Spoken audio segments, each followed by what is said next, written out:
Welcome to another Millennial in Debt video. If you are new here, hit that subscription button below, turn on the notification bell so you get that every single time I upload a video. Today we're going to be talking about what full-time entrepreneurship actually looks and feels like for your money, your life, your time. We're gonna just peel back the layers on that onion, because I feel like there are so many mystified things in entrepreneurship that people don't talk about, whether they feel, it's taboo to talk about, which not much is taboo to talk about around here, or they feel they're embarrassed, or, they just don't know who to talk to or how to navigate those conversations. So first things first, my budget as an entrepreneur, I initially try to keep my budget very similar to what it was when I had a regular traditional 9 to 5 and had my business more as like a side hustle, or a very scaled, escalated side hustle, if I should say. But the truth of the matter is that lasted all of maybe like 2 seconds. In reality, like 3 months.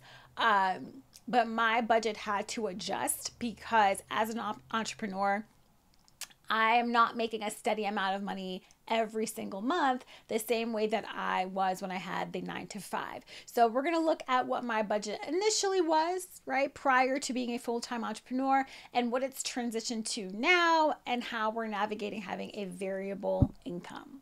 So first things first, my non-negotiables are still the same, right? I still have to pay the same that I was paying for mortgage, the same for my HOA fees. I live in New York. Please don't come for me. It is what it is, right? My electric bill, my gas, my car, all of those things that I was paying before I was a full-time entrepreneur, I still have to pay them now. Now, one of the financial burdens that I think is not discussed enough, and I have been shouting, screaming, throwing up about it on Instagram for quite some time, which if you're not following, you know where to find that link. You know where to go. You know what to do. Is health insurance. One of the things I talked about when I initially left teaching was how I had the most amazing health insurance. I've actually been one of the more fortunate people in this country who, growing up, my parents had really great health insurance. So my brothers and I were always pretty much covered, way more than what we knew at the time. And then, when I was kicked off my parents' health insurance, I already had a job with the Department of Education, which has the most amazing health insurance. And I miss it every day, where I did not have to meet a deductible. I did not have co-pays. I did not have co-insurance. I did not have, all these other things that I now have to think about and navigate, no longer having that same plan. And when I left the Department of Ed, I remember them offering me Cobra, and I always heard shitty things about Cobra. We all have heard shitty things about Cobra and how it's just out of pocket pricey. Let me tell y'all a little something right now in entrepreneurship world. Cobra is actually the more affordable option for me right now, and it's $700 a month. But let's peel that back, right? So when I left the Department of Ed, I left the phenomenal health insurance behind, and I went and landed in a situation which, for most was still pretty amazing, where my company that I worked for was still paying for, everything on my health insurance. So I did not have a premium, but now I had pockets and peeks into what other people deal with when it comes to insurance on a regular basis. So I had a deductible that I had to meet. I had co-insurance, co-pays, in-network, out-of-network maximums, all of these things that I had to think about now. And then I introduced the idea of the FSA into my budget to help me, navigate what it was like, because I went from having, therapy every single week with no copay to now I have to pay $80 in copay a month for just therapy, right? So that was something that I never thought about when I was a teacher. And then when I navigated into tech, I had to think about it a little bit. But now I think about it all the time, because there is no one paying the premium for me. So I am paying the premium now, like I said, $700 a month, and I have all the things that I still have to meet, like co-pays, co-insurance, and deductibles. Now, the problem with Cobra is that, one, it's the most affordable option right now for me, because the other options are less coverage for a little bit less money, comparable-ish coverage for the same amount or more, or coverage like I had when I was with the Department of Ed for about $1,400 a month. I beg your pardon. That's a rent payment. That's a mortgage payment. $1,400 a month for health insurance. Nuts. Out of pocket. We live in a wild world, right? The thing is, Cobra ends. My Cobra is ending in February of 2024. And so I have to think about, what am I going to do? What is that going to cost? Health insurance is now a hefty part of my budget, and it wasn't prior to becoming a full-time entrepreneur. On top of health insurance, another financial burden that I don't think is discussed very often as an entrepreneur is taxes. So when you have a traditional full-time 9-to-5 job, your taxes are paid by your employer, right? Part of your taxes are paid by your employer, and the other part is paid by you. When you are a full-time solo entrepreneur, you have to pay both sides, which is why typically you'll hear advice from people who do talk about these financial burdens, who say to save 25 to 35% of the income you make for taxes, which seems rather high, because I'm like, I've never paid 35% of my income in taxes. Well, as an entrepreneur, you are, right? And that's why it's so important to find different ways to increase your deductions to make your taxable income a lot lower than what it is that you've actually earned. I'm not talking about tax evasion, because I know I'll get a little crazy on the internet. I'm talking about legal ways to create tax deductions for your income so you pay less in taxes. Two different things, and 35% in taxes is quite high.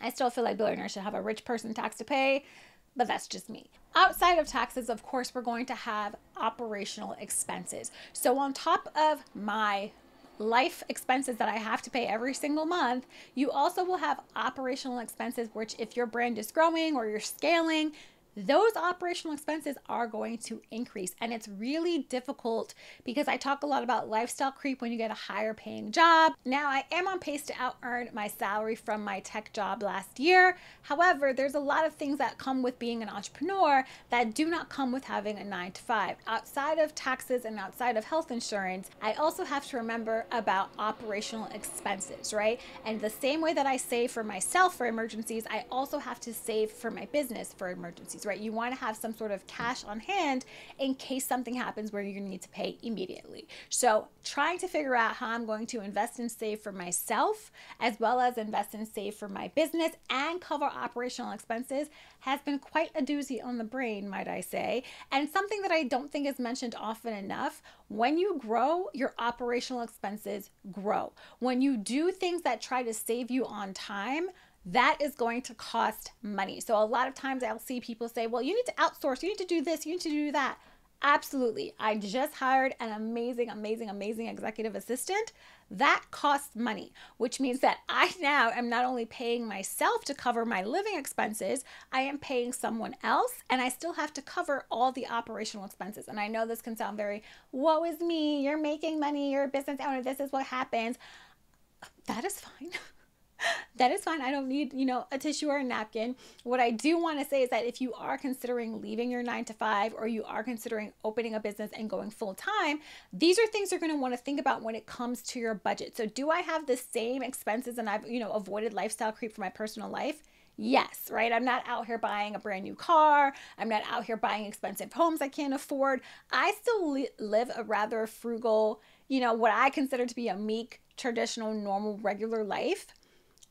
But I also now have to budget for myself, my business, and make sure that everybody is paid, Uncle Sam is paid, everyone gets their piece, and of course still want to be a sister, a friend, a daughter, a girlfriend. If I want to save on time, I have to hire someone to do that. For example, I currently have 10 YouTube videos waiting to be edited from the last 3 weeks. Could I hire an editor? Of course I could. I've worked with editors before, but when you work with a freelancer or when you're creating products, you have to think about what is your ROI, right? Is getting back my time worth more than the money that I'm essentially losing? It's not a loss, but losing based off of how much that video is going to make. So if that video makes $100 or makes $200, but I paid $150 to get it edited, what is the return on investment for this particular video, for this particular content piece? So that is something that I think about often, especially when pricing different deliverables for my customers, for my clients, for my audience, right? Of course, I want to make sure that the item is worth my time. Of course, I wanted to be able to buy back my time and keep the business profitable and bring in revenue, but I also want to make sure that it's meeting my audience needs in their tax bracket, right? So if I'm creating products that are $5,000, but my audience is struggling to budget, right? They're struggling to save, they're not going to be able to participate in that particular product no matter how much they want to, right? No matter how much they want to support, no matter how much they might need it, it's outpriced, right? So when you think about your favorite business owner creating certain things and pricing in a certain way, not that we're promoting yay capitalism, but certain things with small businesses, it's making sure that I have covered the expense of the item, covered the expense of my time, and will have some sort of profit. Because when I tell you, these platforms like Teachable, these platforms like Kajabi, these platforms like PayPal, they're going to take their piece from your product as well, right? So if you place a product, or if you price a product at $100, you're not getting $100 when someone purchases it. So that is also something that I have needed to keep in mind with creating products, creating services, budgeting, and putting all of those things together, because operational expenses need to be paid. You know, my assistant needs to be paid. Any editors I work with, they need to be paid, and my bills need to be paid. And I still want to be able to save and invest. So all of that to say, am I getting a full-time job? That is always the question. And I never have an answer. The answer is always, I don't know. But I do not want anyone rushing into entrepreneurship without knowing or having these conversations with themselves, with their loved ones, with their accountants, with their budget, with their wallets, all of that. Because a lot of times on the internet, we see people pushing and pushing and pushing, like, go full-time entrepreneurship, buy your time back, buy your time back. It is ghetto out here too, right? It is difficult as out here too. So let's just be real, all the way real. Entrepreneurship is amazing. It is great. It is a great way to build and grow wealth, but it does not come without other financial burdens and financial difficulties that must be spoken about, that must be prepared for, and that sometimes can just pop up, right? So being a homeowner, being a business owner, my anxiety levels peak every day, right? But we do what we can. We're doing the best we can, and we move forward always. Thank you for watching. I will catch you in the next one.